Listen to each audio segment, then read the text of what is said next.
एक gangster boss लड़की की तरफ हल्का सा सिर हिलाता है। उसकी ठंडी निगाहों में एक शायद नोटिस भी न किया हो। वह लड़की को आगे बोलने का इशारा करता है। उसकी भारी आवाज में बरसों की खून खराबे वाली दुनिया का दर्द और तजुर्बा छुपा था। फिर वह अपनी कार का दरवाजा खोलता है और लड़की को बैठने का संकेत देता है। वह उसे बताता है कि अगर कोई उसकी कार से कुछ चुराने आए तो बस हॉर्न दबा देना और वह उसे हर मिनट $10 देगा। सब समझाकर वह अपने सूट को ठीक करता है और फलों की दुकान की ओर बढ़ जाता है। जैसे ही कांच का दरवाजा खुलता है, घंटी की हल्की सी आवाज गूंजती है और अंदर उसका दोस्त उसे देखकर खुशी से खिल उठता है। दोनों जोर से हंसते हुए गले मिलते हैं, लेकिन अभी वे बात ही शुरू करते कि अचानक बाहर से हॉर्न की तेज आवाज गूंजती है। उसका चेहरा तुरंत गुस्से से भर जाता है।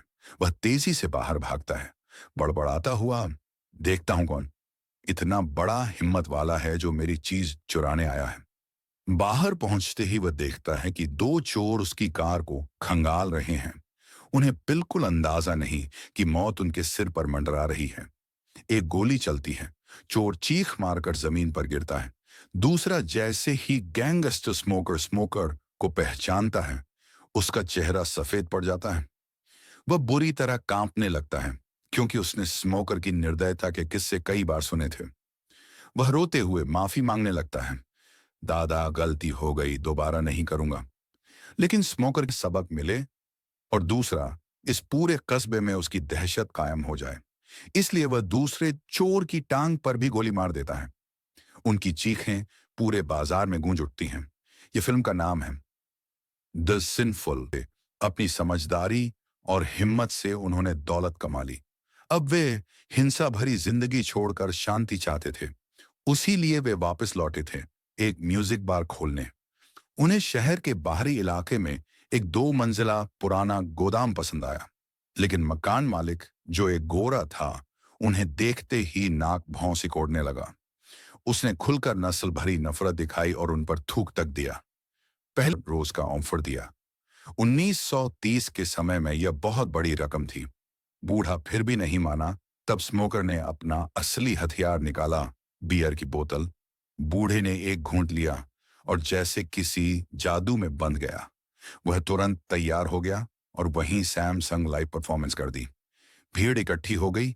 स्मोकर ने जोर लगाकर अपने बार ऊठ उसे कितनी भारी कीमत चुकवाएगा। जैसे ही इंडियन लोग चले गए, वह जल्दी से अपने पति को देखने गई, पर वह डर से सिहर उठी। उसका पति पहले ही काटा जा चुका था और जिस घायल आदमी को वे बचाकर लाए थे, वह पेट भरकर अपने होंठ चाटते हुए तेज नुकीले दांत दिखा रहा था। असल में वह आदमी एक वैम्पायर था। अगले ही पल उसका पति धीरे धीरे उठने लगा। उसका शरीर अकड़ा हुआ था और गले से एक भयानक रोंगटे खड़े कर देने वाली आवाज निकल रही थी, एज इफ वह नर्क से लौट कर आया हो। ये किसका कॉन्सर्ट चल रहा है? सब दरवाजे के बाहर हंसी दबाते खड़े रहे। लेकिन इसी खुशियों भरे माहौल में वैम्पायरों का गिरोह भी बार की तरफ बढ़ रहा था। वे घमंड से दरवाजे तक आए, लेकिन दो भाइयों ने उन्हें अंदर आने नहीं दिया, क्योंकि वे गोरे थे। स्मोकर और स्टार्क ने हाथ कमर की तरफ ले जाकर दिखाया कि उनके पास हथियार हैं। वैम्पायर पीछे हट गए, पर मन ही मन तय कर चुके थे कि इन दो भाइयों को खत्म करेंगे। इसी दौरान कैली वहां से गुजर रही थी। उसने स्मोकर को देखते ही मुस्कुराकर अभिवादन किया, लेकिन वैम्पायर उसकी खुश पहुंची। सब कुछ बदल चुका था। कुछ देर बाद कैली बार के दरवाजे पर पहुंची। उसकी आंखें अब खाली और ठंडी थीं। चलने का अंदाज सिडक्टिव लेकिन अजीब। वह स्मोकर के पास आई और धीमी आवाज में उसे चूमा और फिर उसे गोदाम की तरफ ले गई। स्मोकर 10 साल से किसी रिश्ते में नहीं था। पुरानी प्रेमिका को संभाल रहा था। उसे यकीन नहीं हो रहा था। उसका भाई मर गया। कैली वैम्पायर कैसे बनी और वह मरती क्यों नहीं? तभी बाहर देखने का जिम्मा संभालने वाला मोटा आदमी वापस आया। स्मोकर ने गुस्से में पूछा, तू कहाँ था? मोटा आदमी बोला, मैं तो बस टॉयलेट गया था। लेकिन जैसे ही स्मोकर उसे पैसे, आग पकड़ने लगी। पूरा बार रोशनी और आग में चमक उठा। सांक्विन पानी में खड़ा था, पर वह भी जलने लगा और तेज चीखों के साथ राख बन गया। वैम्पायर खत्म हो गए। सब कुछ खत्म होने के बाद पुराना मकान मालिक बदला लेने आया। उसे